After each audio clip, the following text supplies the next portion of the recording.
Alright guys, hello and welcome to the next series we're going to be doing up on my channel. This time we're going to be doing some Jurassic World Evolution 2. It's actually free on Game Pass for Xbox right now. So I might as well play a series. I already played through the entire game that I have access to with the base game, with it being free. We're just going to go ahead and swap over to this other panel here. We're going to go ahead and select California because it is one of the larger maps. I will be commentating over this series over the game itself. I bumped up the volume for the series for the in-game, which is the only thing I recorded. So I record all of the game audio, and I come back through for editing, and then I do some commentary for the editing. So it's a lot faster, a lot easier, and I don't have to concentrate on trying to commentate while I'm actually playing the game. So we'll be right back with you guys as soon as this game gets loaded. Alright, so we loaded into the game, we're taking a look at the map, and then we're deciding where we want to start. I decided to go over here where this little plot of water is, but we're going to go ahead and remove that with our environment tool here. You see me swap over to the other menu and then the remove water tool. After this, we're going to go ahead and take our entry point building. It's the first one we get. We did, if you did see in the menu a minute ago, we chose the, I believe it was the Jurassic World. Or, yeah, it was the Jurassic World buildings, and then staff and guests. So we're going to have that load up, and then we're going to start with our pathways. This building specifically starts with 2 different pathways, so we're just going to basically go out a few sections, and then we're going to connect them, as you see here. Roadway network isn't really that fun compared to City Skylines, but we make do with what we get. And we're going to go ahead and fill these in later on. You guys will see it in the video. I don't know. I don't remember how far into the video, but I'm pretty sure we do it either this video or the next one when we upgrade our pathways to get a larger path. So we're going to go ahead and finish up this roadway. We're going to start with some other buildings. Alright, so first up we have our control center. What I'm doing here is I basically get as close as I can to the edge of the map and then place it down. That way I can put some power lines down later. You can see that yellow icon there with the, I believe that's a science center, saying that the building requires power.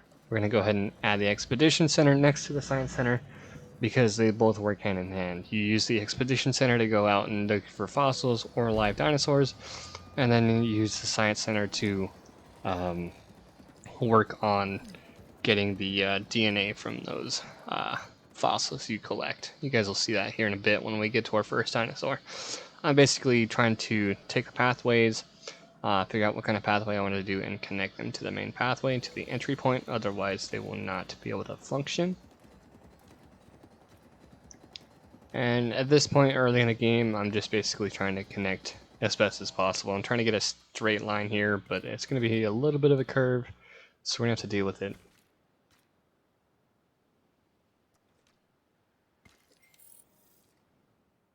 Alright, next up we're going to have to go with our power. We're going to go with our power generator for now.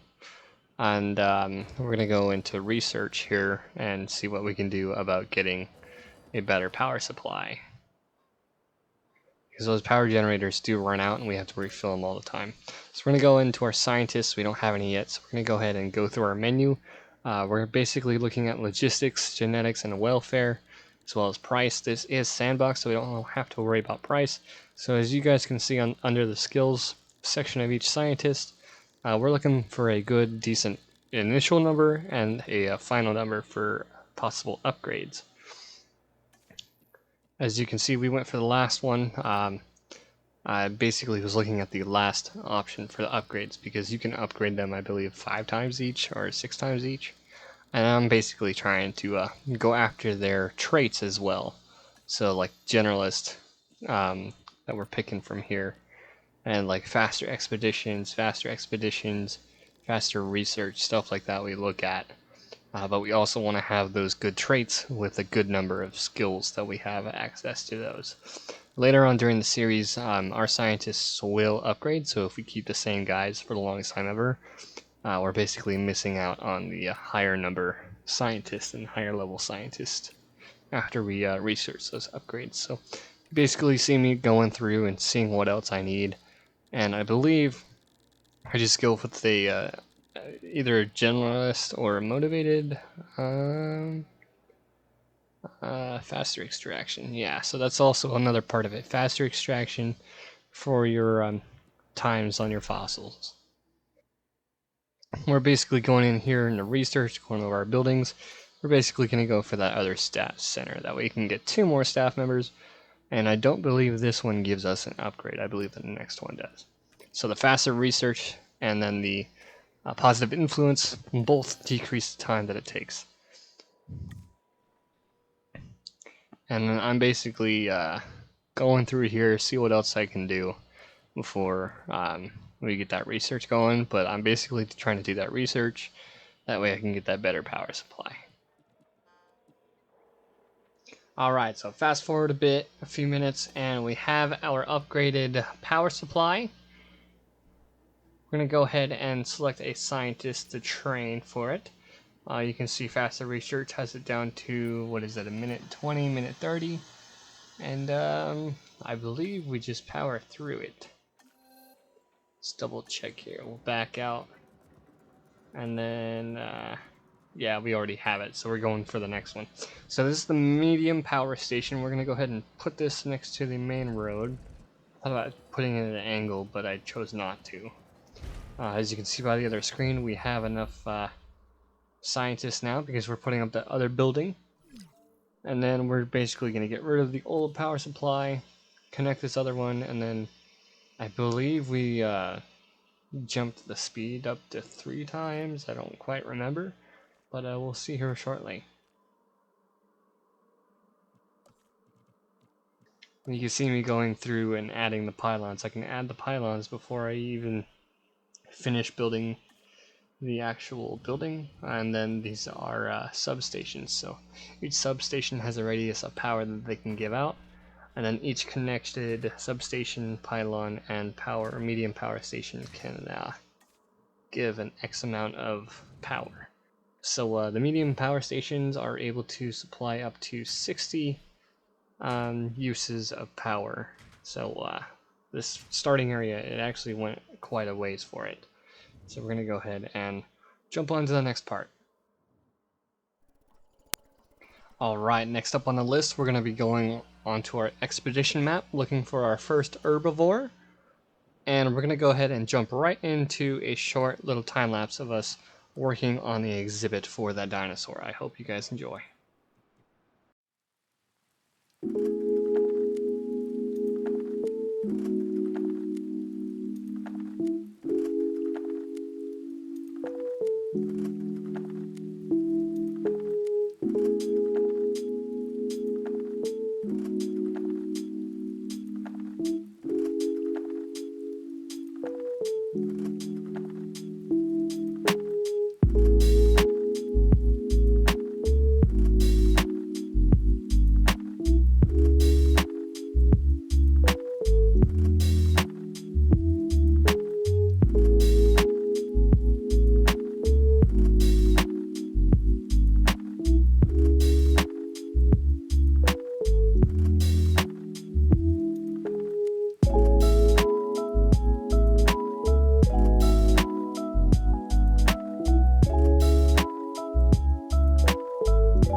Alright, so as we're loading it up, next up we have the Genome menu. We can choose a skin color, we can choose skin pattern, we can also choose any modifications for traits that you see on the top left. We went ahead and mined for fossils to get us that 100% genome for this dinosaur. Gives us that 4 modification points. We're going to go ahead and go with the long-lived trait. So we have a 100% chance of any of the ones that we get with a long-lived trait. We're going to go ahead and choose our scientists that we have available to go ahead and set up the incubation series, or the synthesis in this case. Synthesis goes first and then incubation, and then we'll get right to the release.